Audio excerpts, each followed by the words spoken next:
Are you ready, Shahir? I was born ready. Okay. Welcome to Rust Belt Science. I'm your host, Maggie Fink. And I'm Shahir Risk.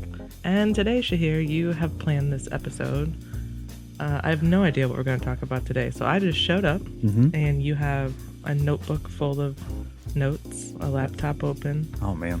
So I'm going to let you take it away. Well, I have a question for you. Okay. This is a yes or no question. Do you believe that the world is run by lizard people who are reptilian shapeshifter aliens? No. You don't? No. Are you sure?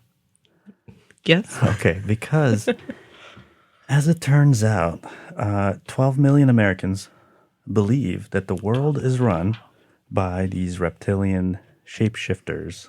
Yeah, I've heard this. You've heard of this? I didn't know 12 million people. 12 million people just in America. Wow. This is a study that came out, I believe, in 2013. Yeah, 2013. There was an article. Oh, so this was like happening 10 years ago. Yeah, more than that. And it's came out in the Atlantic, the magazine. Yeah. The Atlantic. That's basically it. And they believe that these are aliens, right? And they are shapeshifters, so they're basically supposed reptilian humanoids, which There's a lot of words. play a prominent role in ruling the world. So they're aliens, but they're also reptiles. Yes. Reptilian. So like lizard people kind of thing. So reptile-like, yes. Okay. And apparently this all kind of culminated in a book by a guy named David Icke. Mm-hmm. And it came out in 99. 99? 99, Wow. yeah. The 90s. The book was called The Biggest Secret. That's tantalizing. Yeah. And it's I'm reading the Wikipedia here, so this is my source. Just reading it. Right? That's fine. It says, tall, blood-drinking, shape-shifting reptilian humanoids from the Alpha Draconis star system. I hope I'm pronouncing it correctly for all. Gosh, I don't understand any of those words. Can you say it one more time? Okay, all right.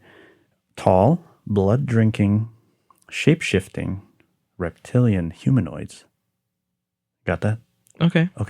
From the Alpha Draconis star system.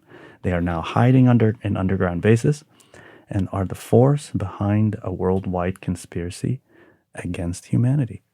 So they want to take over the world. They are already in charge, some would say. Oh, yeah. Okay. So maybe not back in the 90s they were. No, they apparently they have been in charge for a long time. So they've already accomplished their goal. They've already accomplished their goal. Okay. They are actually actively running the world, apparently, according to this theory, right? So, and this includes old dynasties and like European rule, but also the Rothschilds.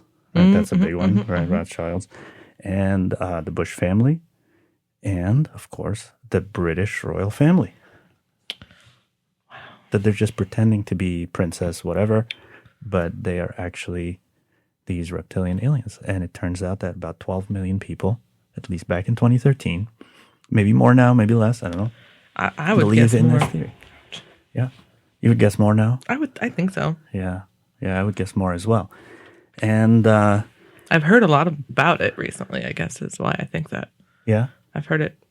Like I didn't know this far back because I've heard about it a lot. Yeah, in the past 5 years. That's the thing. It's just that we're seeing a lot more of these conspiracy theories, and that's what our show is going to be about today. Conspiracy theories.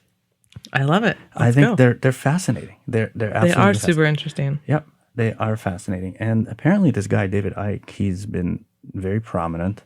He's got supporters all over the world, given lectures to thousands of people, which would make sense if you have 12 million people that believe in your conspiracy theory. Is he American? No, he's British. Oh, okay. Yeah, he's British. Interesting. Yeah, and it is actually one of the top 10 conspiracy theories that just, that have been around for a long time, at least in this part of the world, the Western world. Do you want to go through the list? I do. I would love to go through the list. This is really fun. Hopefully I don't believe any that are on there. Well, we'll see. I don't know. We'll see. You already said no to the reptilian alien. Yeah. Okay. All right. Yeah, so, I don't think that's true. Let's see. Okay. Reptiles are too cool for that. Number one, right? And I don't know if these are in any order, right? But this is, 10 conspiracy theories. It just won't go away. Mm-hmm. Lee Harvey Oswald didn't act alone or possibly at all. Oh. To kill JFK. Okay. So this is the JFK thing, right? Yeah. Yeah. And there's I could buy you could buy into that, yeah. Right? Because some alternatives here is that it's the CIA or the mafia or Fidel Castro or LBJ, Lyndon Johnson himself. Interesting. Yeah, to kind of take over, I guess. I don't know. The thing with this one, crazier things have happened. So you might buy this. I could buy it. Have you heard of Umbrella Man? Yes, I have heard of Umbrella Man. Yeah. But I don't... Supposedly this is the guy who is seeing the motorcade as Kennedy walked by, and then he opens the umbrella right as the shots are fired, and he's gone over, testified many times to say, it was just a warm day and I wanted to escape from the sun, and people just did not believe him because they thought that was the signal when he opens the umbrella to start shooting. Okay. Yeah, okay, I'm not going to comment on this because I'm going to assume you want to talk about why people... Like, I have a theory as to why people would believe this one, but... What's your theory on this? Well, I think just the fact that a random man could just assassinate a president for no reason. I don't know his motivations, but that seems much more scary that it's kind of a random one-off thing. It's much easier and feels safer to believe that it was like this whole organized thing as opposed to a random act of violence. But something very similar happened to Ronald Reagan. And there's far fewer conspiracies surrounding it. Well, he didn't die. He didn't die, yeah. And JFK was kind of like a beloved, I don't know. Yeah. The times were, it was like the 60s versus the 80s. Yeah, maybe. So, I don't know. It's hard to know. It's hard to know what stays around, what doesn't. I feel like the JFK one was just so sensational, too. Yeah. Yeah, and the fact that Lee Harvey Oswald also got killed. Yeah, that was well. And have you seen the things where it's like, if you compare, we're getting way off topic. Yeah. Abraham Lincoln, we will talk about science stuff at some point. We'll talk about science. But if you look at Abraham Lincoln's assassinate and JFK's, there's a lot of parallels, similar names, all these really weird things. You should look at that one. Okay. And that's why they I think maybe plays into this conspiracy. Okay, next one. Okay. Princess Diana was killed on purpose? Oh, 100%. I didn't know that was considered a conspiracy. I thought that was just known. I guess that's what a conspiracy. People who believe conspiracy. Yeah, that's the whole point. 100%. I believe this one. You don't think this was just a car accident? No. You think she was murdered? Yes. So here's what's really cool actually about this is that there are a lot of people who believe that she was killed, but also a lot of people believe that she's still alive. I don't think she's still alive. But what's really interesting is there are a lot of people who believe both. I know it sounds kind of strange to believe both, but there's actually some research on this. Oh, okay. Yeah. There's a paper that came out, I think it was 2012. It's called Dead and Alive. Beliefs in contradicting conspiracy theories. It turns out when you survey people who believe in conspiracy theories, sometimes they actually believe in two opposing and contradictory conspiracy theories. And one of those is that Princess Diana was murdered or was killed on purpose because of something. And she's also alive and in hiding somewhere. Wow. Yeah, I don't know what to say to that. Yeah, so this is research, right? This is what research tells us. Very interesting. Okay. Yeah, all right. I know it's mind blowing. Yeah, okay.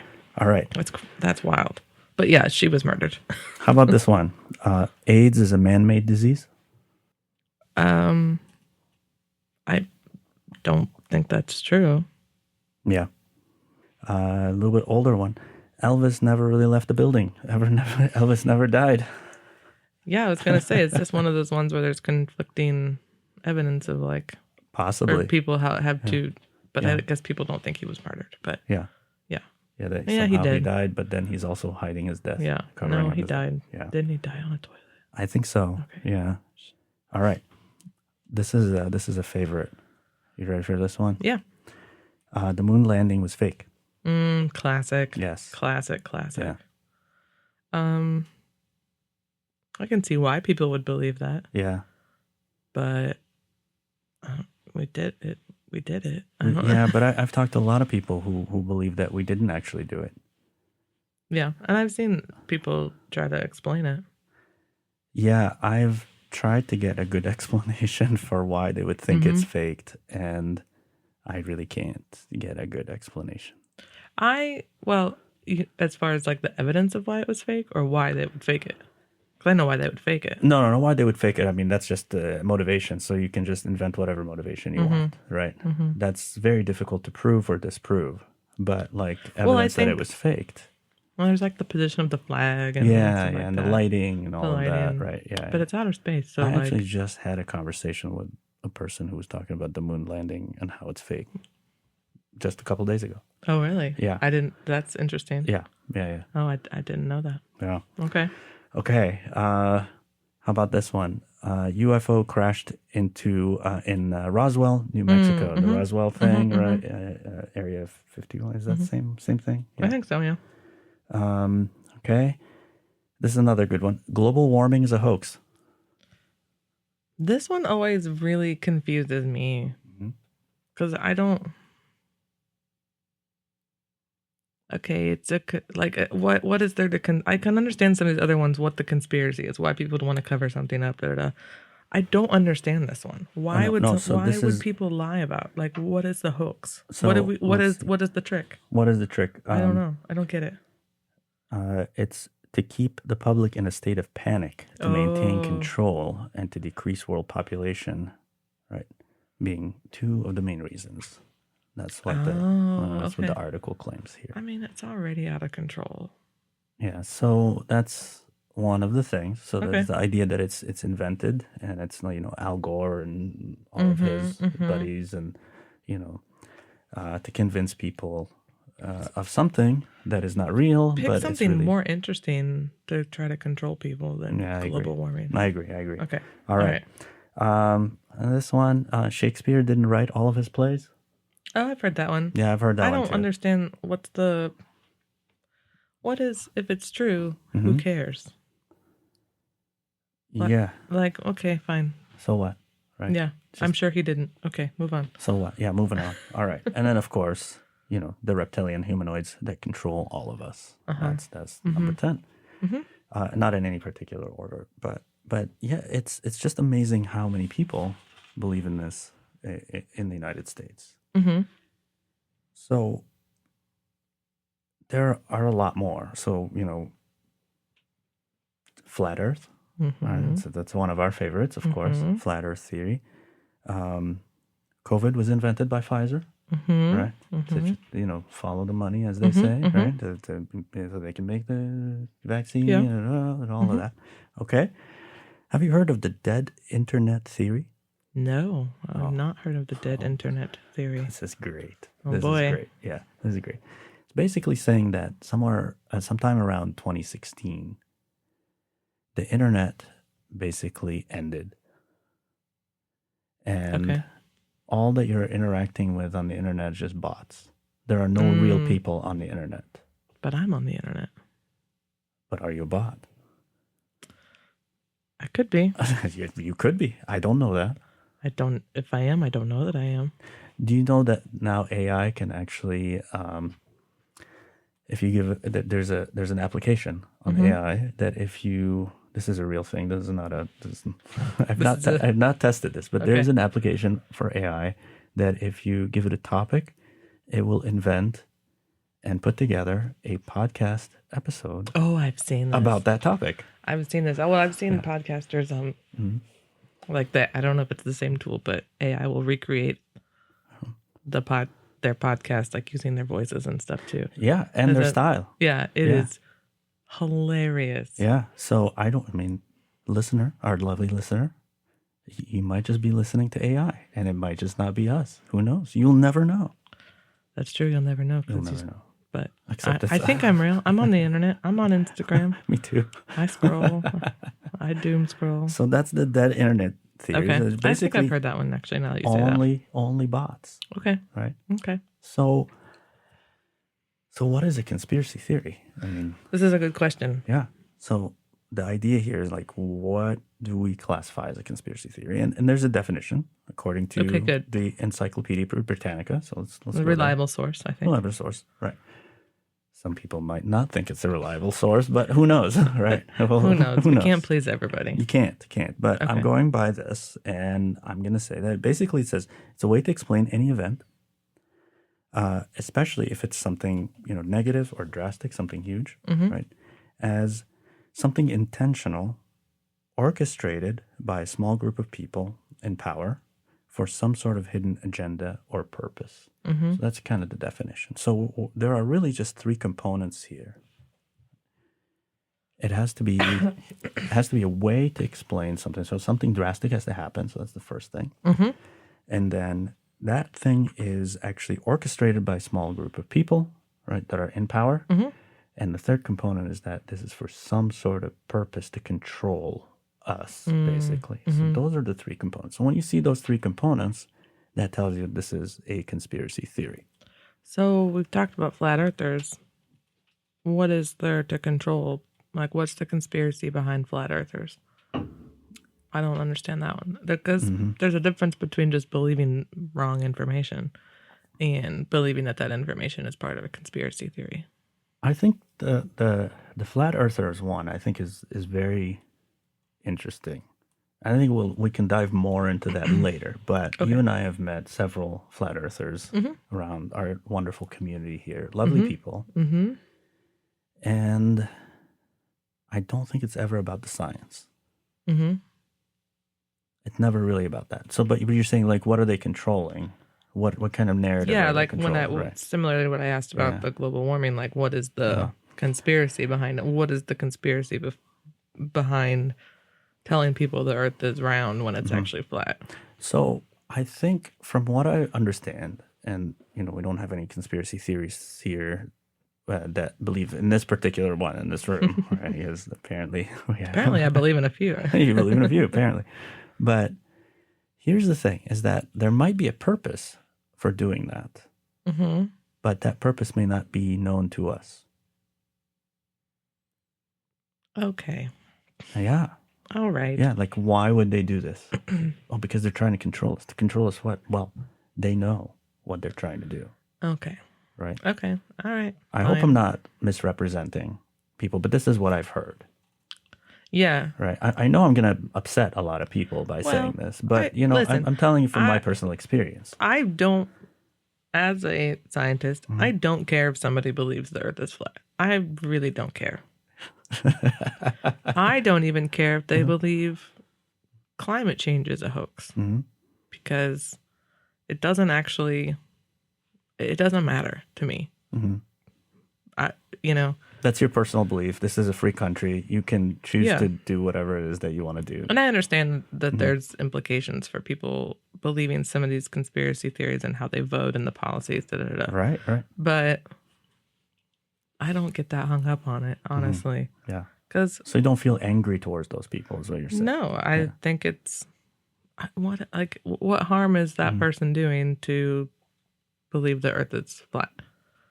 I think we should get to that point about, like, the harm.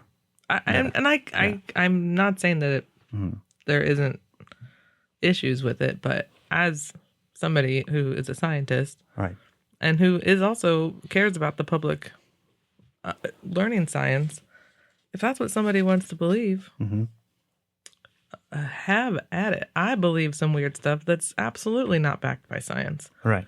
So if that's what you want to believe, then believe it. Right. I mean, this is a free country, right? Yeah. You can believe whatever you want. It doesn't bother me. I don't get all worked up about Yeah. People, I know what you mean. Yeah. Whatever. So it's not so much that there aren't potentially dangerous implications to it. It's just that you're not necessarily offended or angered. It's just not like, I think there's bigger issues that come with people's lack of ability to trust science. And I don't, I think have at it. If somebody wants to have a conversation about it, fine. But so just to be clear, I just don't get worked up over it. Yeah, and I think that's the bottom line here is whether you get angry by this or you're just like, okay, somebody's gonna believe whatever they want to believe. Yeah. But I want to make a distinction here for all of us between conspiracy theories and just superstition.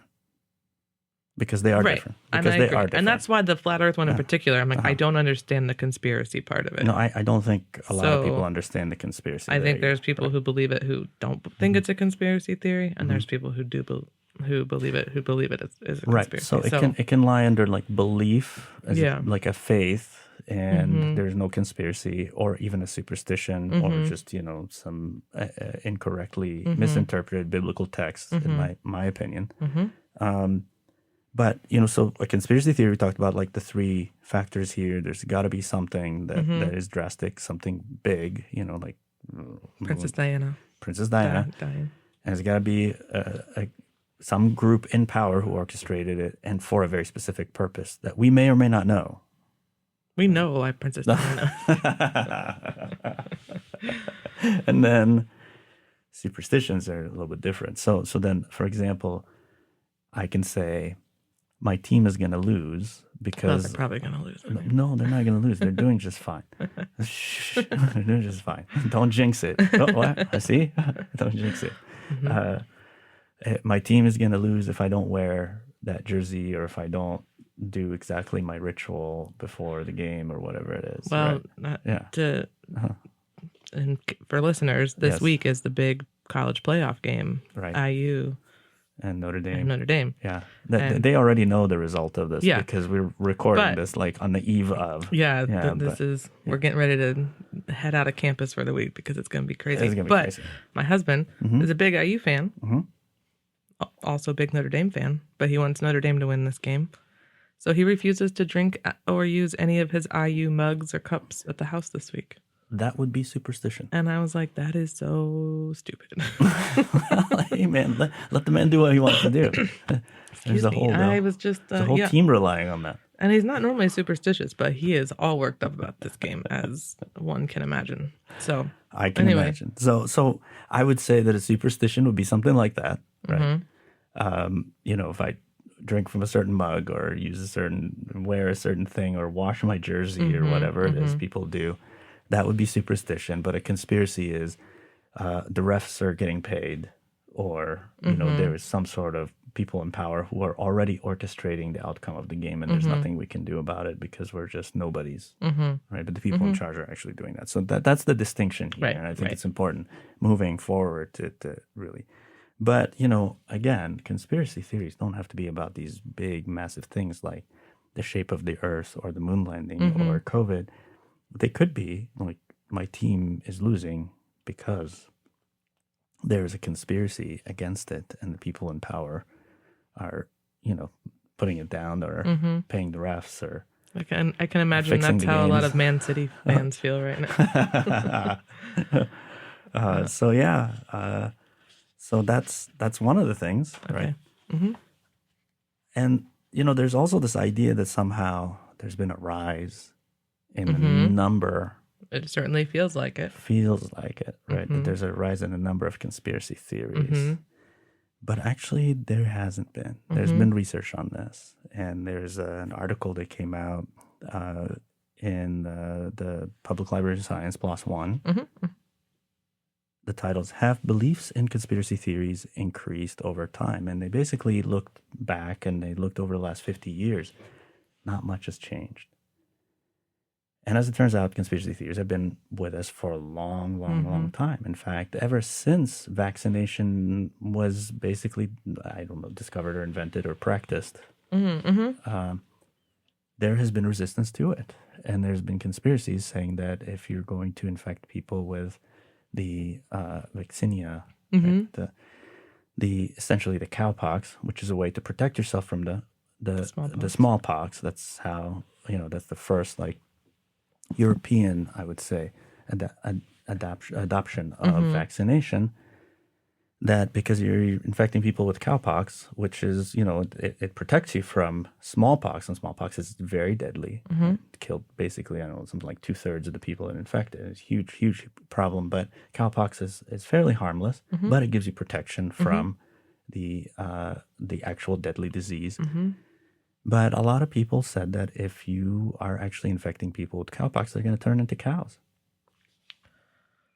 Yeah. It's unnatural. It's against God's will to take animal things, and even though it's a virus, right? Right. It's a virus, right? We're not injecting people with animal anything. It's a virus.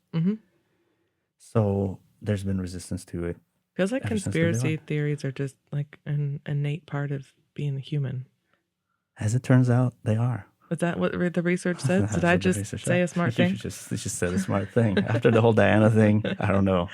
The look on his face when I was like, I believe that one. I was just a little skeptical that you would ever say anything scientific again. But here we are. Yeah. Okay. It just seems like humans our brains are wired to think this way, it seems. Yeah. So it just seems like everybody believes in some sort of conspiracy theory, as we noticed with my wonderful co-host here. Well, what one do you believe in? My conspiracy theory? Yeah. Here's the other thing, is that anybody who believes in a conspiracy theory doesn't actually think that they believe in a conspiracy theory. That's true. Yeah, because it's not a conspiracy theory. This is just the reality. Right. So if I were to believe that the Earth is flat or that the moon landing was staged, I would not call it a conspiracy theory. I would be upset that people are calling it a conspiracy theory, right? I think people think that I'm crazy when I say that there's a conspiracy against African soccer players winning the Ballon d'Or, which is, the highest single player honor. They probably think it's a conspiracy theory. I don't think so. No, I'll support you on that one. Yeah, I agree. It's been mostly European players and some South American players. There's only been one, I think as far as I can double check on that. I think there's only been one African player who actually won it. So yeah, that's my, let's say, quote unquote conspiracy theory that is totally correct. If you're gonna call it. If you're gonna call it that.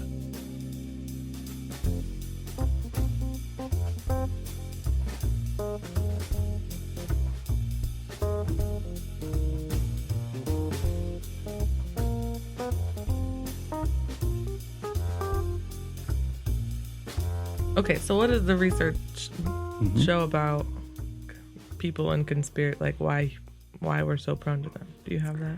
Yeah, so we're all susceptible to it, but as it turns out, some people are a little bit more susceptible.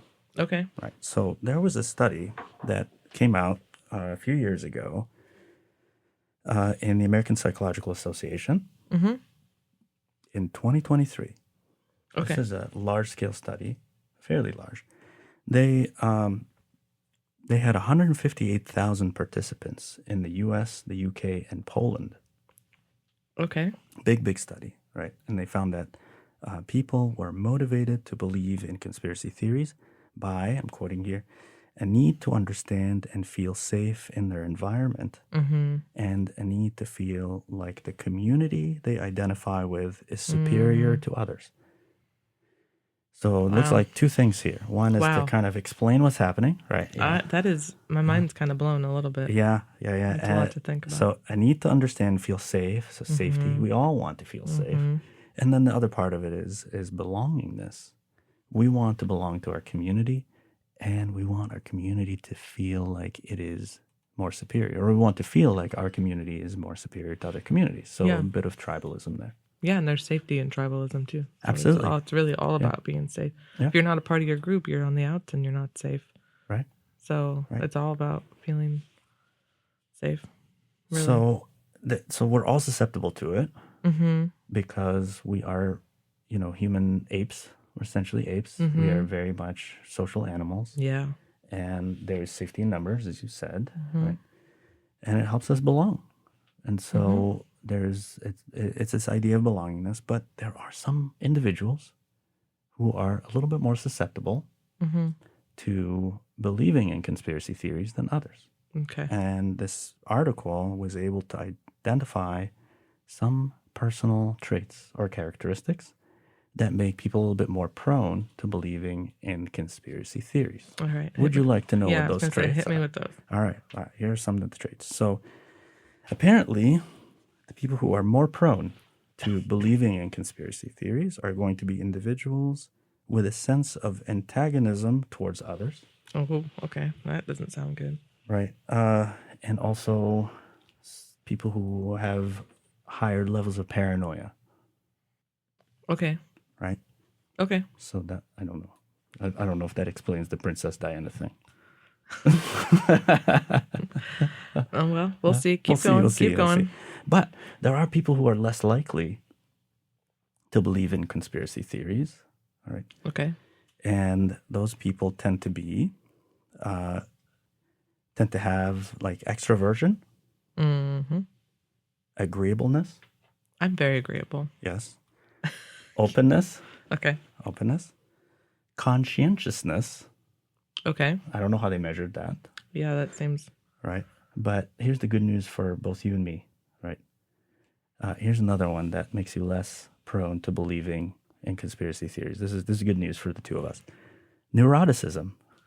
Yes. We just high-fived. So if you're neurotic, sarcastic. if you're a little bit more neurotic, I think I am a little bit. You're less likely to believe in conspiracy theories. Oh, if you are more neurotic. Yeah. Oh. So it's not just good traits that make you there's bad. lesser. I don't think neuroticism is bad. Okay, now I take that high five back. So being neurotic. So there's hope for us. Yeah. Yeah. Yeah, paranoia. How would one measure paranoia? Yeah. Because that is like I feel like it's the same thing as believing in conspiracy theories. Yeah, it's like they go hand in hand. It seems if you believe in a conspiracy theory, you're more likely to believe in a conspiracy theory. Is what it feels like to me. I don't know. Okay. I don't know. We're doing social science research, which is not my area of strength. Not really my area of expertise. Yeah, zero. Anybody out there listening who's a social science expert and want to come and really clarify the mess that we're making here. Yeah, but I think it's important and talk to us about it. To kind of lay this out, even though we aren't social scientists, because as scientists, we are trying to interact and communicate with people who might believe some of these things. So understanding why and who these people are can help us as we talk to people, I think. Yes, I think you really hit it on the head, because this is a very important topic for us. This is not just an episode for us to just make fun of people who believe in reptilian whatever. Yeah. It's really about us making a connection with people who believe different things than us. Mm-hmm. Hopefully that's always our goal. Now, I find some of these things to be, I'm going to say it, comically ridiculous. Mm-hmm. They make me laugh. Mm-hmm. They make me laugh, and I'm not laughing because I'm making fun of the people who believe in these things. I'm laughing because it is genuinely funny to me. It's like, I think that the degree of how ridiculous some of these things can be just gets to me as a human person, and I'm just like, that tickles my laughing part, whatever that is. That's a thing, right? Okay, I'm gonna move on. Okay, I'm moving on. I think I can understand why it's funny. Like it is kind of like, what? Like imagining a reptilian humanoid. Yeah, exactly. But how this idea of safety and belonging, to believe something that to us seems so insane. Yeah. How desperate must you be to feel that sense of safety and belonging? And I think that's why when I said, it doesn't bother me if people believe some of these things and whether they believe them as actual conspiracy theories or not, because it feels good to be a part of a group. It does. And, yeah. And I don't, with COVID, we didn't really know anything about it at the beginning. Right. And so as a scientist, you were kind of like, well, I'm going to trust the science. And you were just doing whatever was told for you to do. Yeah. Even though we didn't really have any evidence for it. And then, maybe as more research came out, if you as a scientist questioned the efficacy of masks, you were on the outside group. So some of us, myself included sometimes, with the vaccine and with masks, did them even if I wasn't 100% sure because I wanted to be part of the group. Right. Yeah. So, again, I do want to frame this like you said too, that everybody is susceptible to conspiracy theories. All of us. Even people who are scientists can make decisions not based on our values as scientists, but on these motivations of safety and in-group, out-group. Right. Things. And decisions not even based on data at all. Yeah. Right. Yeah. But you're right. And this is why COVID, I think, was a very unique event, because we followed what the scientists told us. Mm-hmm. And there was so much that was emerging. Mm-hmm. Now, a lot of it turned out to be correct. Yes, Mm-hmm. the virus was deadly. It killed people. Mm-hmm. It didn't come out from some sort of lab somewhere. Mm-hmm. And, obviously wearing a mask helps no matter what kind of bug you have. Mm-hmm. Social distancing helps. The question is, how much does it help? Mm-hmm. How much do we value things like the economy and mental well-being of people being socially isolated and people's values, and all of those have to come into consideration to make public policy decisions. So it's it really put a lot of that at the forefront, and that just made it ripe for conspiracy theories to come along. Because it was like the curtain was pulled back on things that happen all the time in science. Right. And for us, I mean, this is just how the scientific process works. And I think people just either misunderstood, some people either misunderstood it or just were like, wait a second, what is this? Or confused by it, some of the terminology, some of the jargon that people use. So, but it's really about feeling safety in an unsafe world. Yeah. And again, pandemic, unsafe. People were dying, or you have to come up with some sort of explanation, right? Mm-hmm. And, there are obviously some conspiracy theories that are more popular than others, and it really has to do with the story. Yeah. The story is very, very important. So when you say something like, America is the world police, it runs the world, okay, fine. That's not really that exciting. But when you say that there's a reptilian race that is alien and shapeshifters and they run the world through the American administration, that's far more interesting story-wise. And there's also this idea of an underdog in a good story. And especially in America, right? We love the underdog story, even though it is very unlikely. And, you hear all these stories about scientists, even scientists. So scientists who came up with these ideas, and they were ridiculed for how ridiculous their ideas sounded. But then eventually people found out that they were actually right about certain things. So in fact, how we metabolize our food, how we make energy through in the mitochondria, right? The powerhouse of the cell, we have to make this proton gradient to be able to make ATP, which is that energy currency in the world of the cell. And the person who came up with this idea of a proton gradient to be able to capture energy was ridiculed and eventually won the Nobel Prize. Wow. So I tell my students, if you have a ridiculous idea, it's probably going to be garbage. I mean, that's what the numbers tell you, right? The question is, how far do we pursue it? And that's where science comes in. That's where the numbers come in. You start to test it, and if you see that definitively, it's wrong, well, then you should probably come up with a different idea.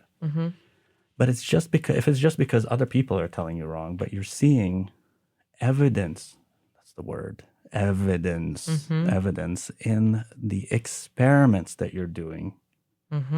Experiments, evidence, right? If you're seeing experiments and evidence to keep pursuing it, then keep pursuing it. And you're constantly modifying it so that it fits with the results, as opposed to the other way around, making your results fit your preconceived idea. Which turns out is actually not that difficult to do. It's not that difficult to do. It's very easy to take your data and not even like falsify the data, but tell a story that isn't necessarily, that somebody else would look at that data and not have the same story. Exactly. But that's where the idea of peer review and also people redoing your experiments, right? And it's that is actually relatively easy too, right?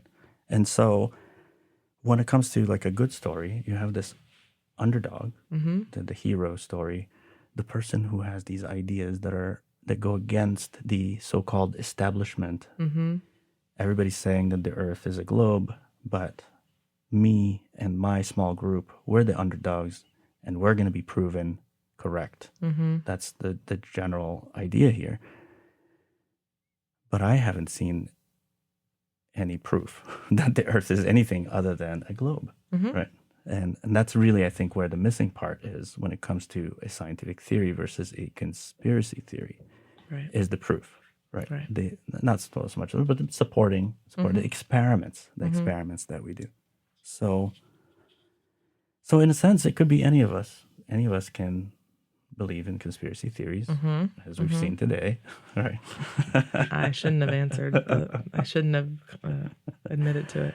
Yeah, but there's cognitive bias. This idea of cognitive bias that we just we make our reality to fit to what we already know to be true, even if it is not true. And so, if people tell you this person is toxic, stay away from them. Everybody's saying it. And you're like, no, but they're okay when it comes to this one thing. Right? You're trying to find these things. And there's so many red flags after red flags. Right. We're ignoring all of those things. Again, ignoring data. Yeah, that's true. Yeah. That's true. And so the idea here is that none of us believe in conspiracy theories because we don't call them conspiracy theories when we believe in them. That's true. That's true. Okay. All right. I'm sold. You're sold? That was easy. Yeah. I got a bridge to sell you. All right. Well, what else you got? Well, I'm just saying that this idea of cognitive bias really extends to many different kinds of biases. But one of those, I don't care. Yes. And this idea of confirmation bias, that we look for things that prove what we want to be true. This is what social scientists call confirmation bias. Okay. To confirm what we want, right? There's also the bandwagon effect. Have you heard of the bandwagon effect?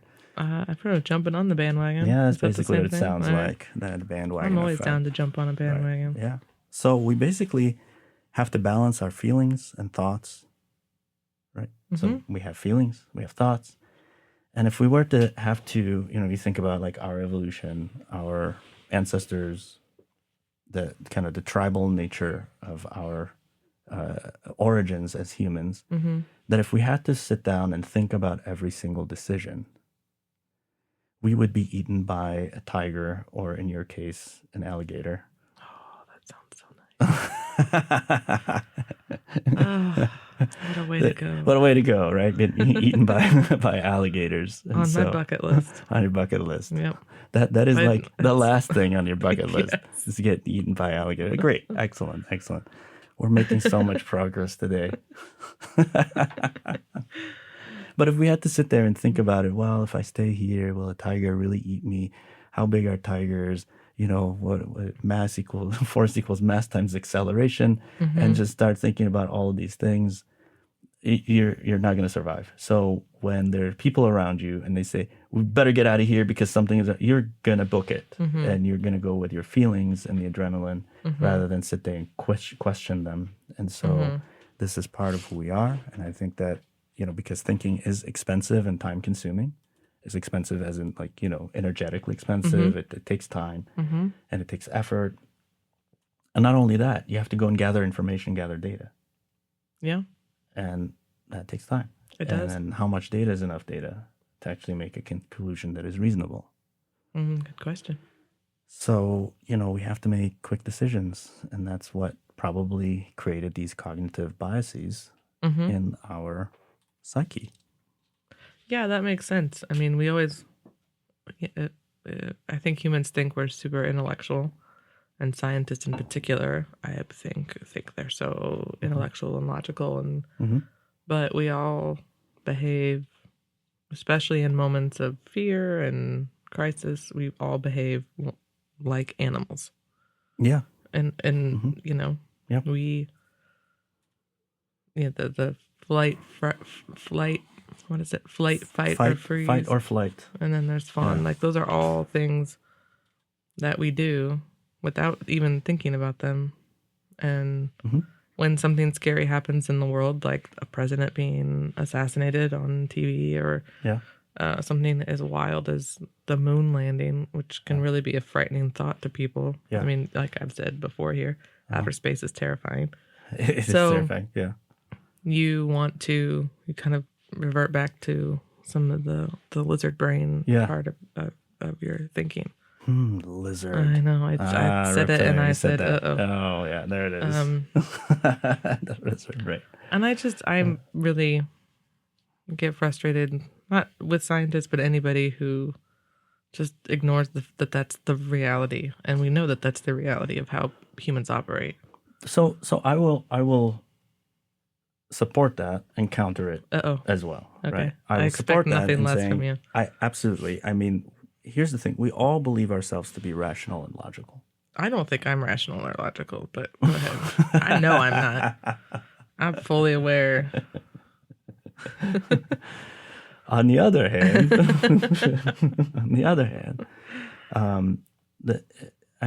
we are also, as a group, but also in many ways as individuals, we are animals and we have our animal instincts. And one of the things that you get with your training as a scientist is to try to go against your instincts by having a data-driven view of the world so that you can make more consistent decisions that can help you predict the future in a safe or productive way or whatever it might be. Right?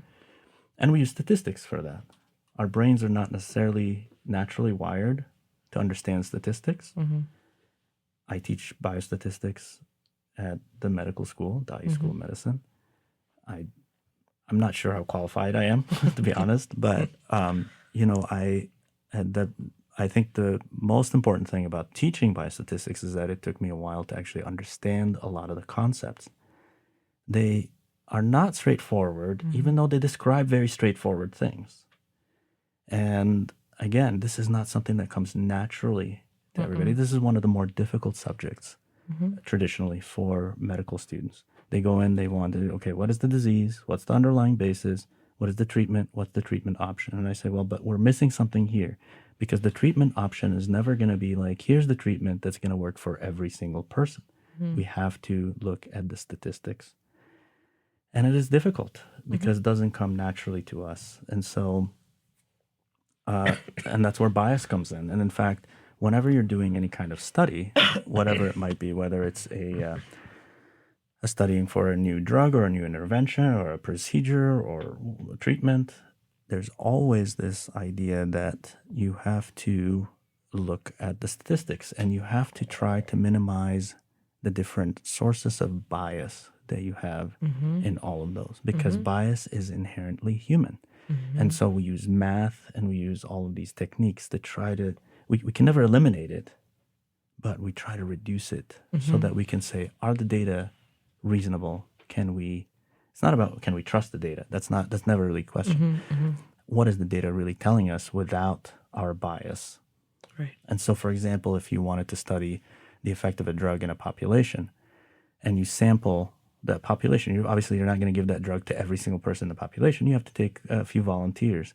If all of the volunteers are male, or if they're all exactly 18 years old, that's not a representative sample of your population. You have to diversify so that's a type of bias. Again, who do you divide into the placebo group versus the treatment group? That is also a type of bias. If you're putting all women in one group and all men in another one, we know that there are biological differences in how they react to different drugs or different treatments. That is what we call allocation bias. So you have to randomize people. So there are techniques to get rid of, you can't really get rid of it, but to minimize it. And then at the very end, it's never going to be 100%. This works, 100% that works. There's always this idea that it works in the majority of people.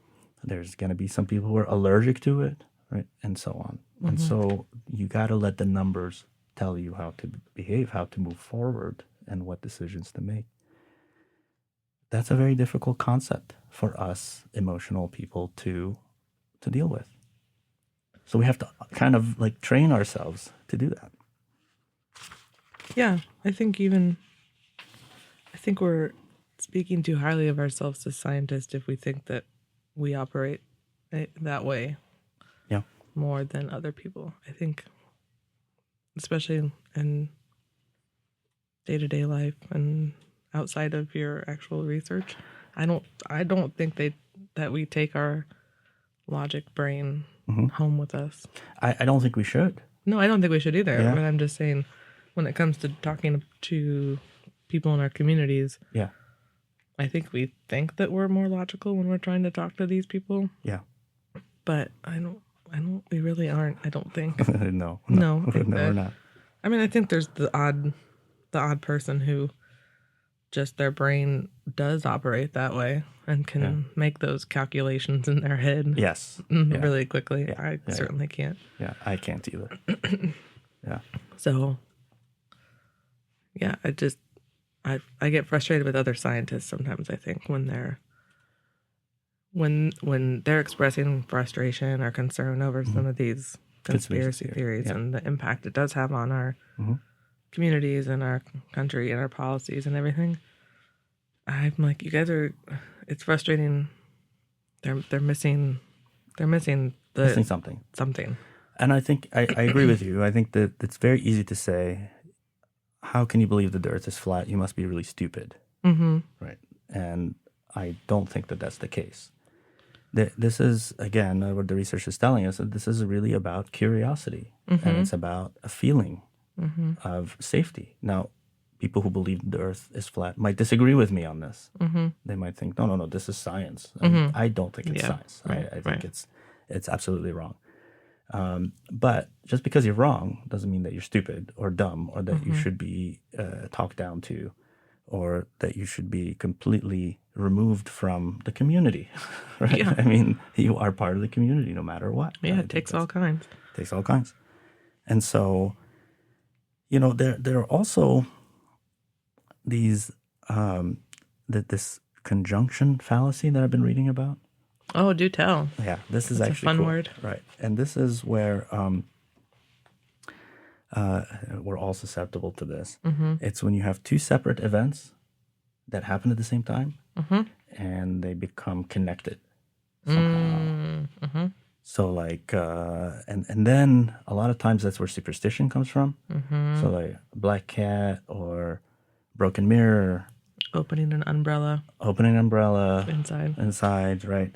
And so two things that are separate become linked with each other. You'd be like, oh, did you notice that as soon as this happened, the stock for this went up?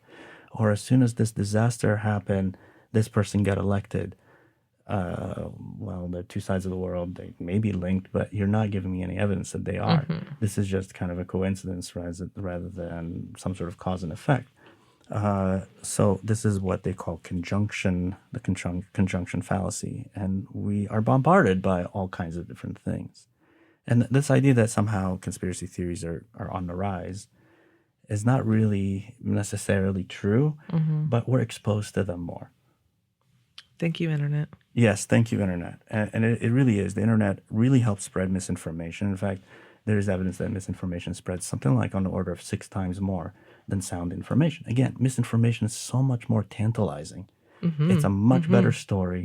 And it helps justify a lot of the things that we're struggling with, especially if we're feeling like there's corrupt politicians. So an explanation to corrupt politicians would be that they come from another planet and they're controlling our an explanation to why we have to stay home and get a vaccine for COVID is because we're being injected with microchips, right? That would be it. Yeah, again, I forgot about that one. Yeah, the microchips thing, right? That's don't get me started on that. And so what the Internet does is that it really aggravates what's called the availability bias. Man, you're full of fancy terms today. I know. You did your research. I did my research. All right, tell me about availability bias. They always say, do your research, man. Do your own research. Well, right. Listeners, he did it. I did it. And it's really availability bias is that the more that you see it, the more you believe it. Mm-hmm. And this is what people do in marketing and advertising, right? So all of us know Coca-Cola and Pepsi, but how many people outside the Midwest know about Faygo Cola, Faygo Pop? Ooh. Yeah. Yeah. You know, it's an alternative to those. I love how you call it pop. Pop, yeah, absolutely. We're in the Rust Belt here. So the internet has really helped with spreading misinformation and reinforce, but also help evolve a lot of these conspiracy theories. So they go from one thing to another, and you end up with things like QAnon and, oh man, it's just like from one thing to another. And so then the question which you brought up, right? You say, well, I don't care if somebody believes that the earth is flat. The question is, does it matter? Are conspiracy theories helpful? Do they help us? Are they harmful? And how do we talk to people that we disagree with who might hold ridiculous views about some of these core scientific concepts? Those are big questions. Those are big questions. Maybe we can save the answers to those questions for part 2. That sounds great. That sounds good. All right. All right, come back for part 2. Come back for part 2 when we answer big questions about conspiracy theories and how to talk to flat earthers. Oh, that's a catchy title. Well, which you and I actually have a lot of experience with, apparently. Yeah. Yeah. So come back and we'll tell you all about it. Come back, we'll tell you in part 2. Awesome. Thank you, Shahir. Thank you, Maggie. At the end of our show, we would like to thank you, our lovely listeners, and our awesome audience for spending your time with us. We thank the Notre Dame College of Science and the Indiana University South Bend College of Arts and Sciences. Special thanks to the wonderful people at the Notre Dame Studios. Coming to you from beautiful South Bend, Indiana, in the heart of the Rust Belt, this is Rust Belt Science. I'm Shahir Rizk. And I'm Maggie Fink. And we'll catch you next time.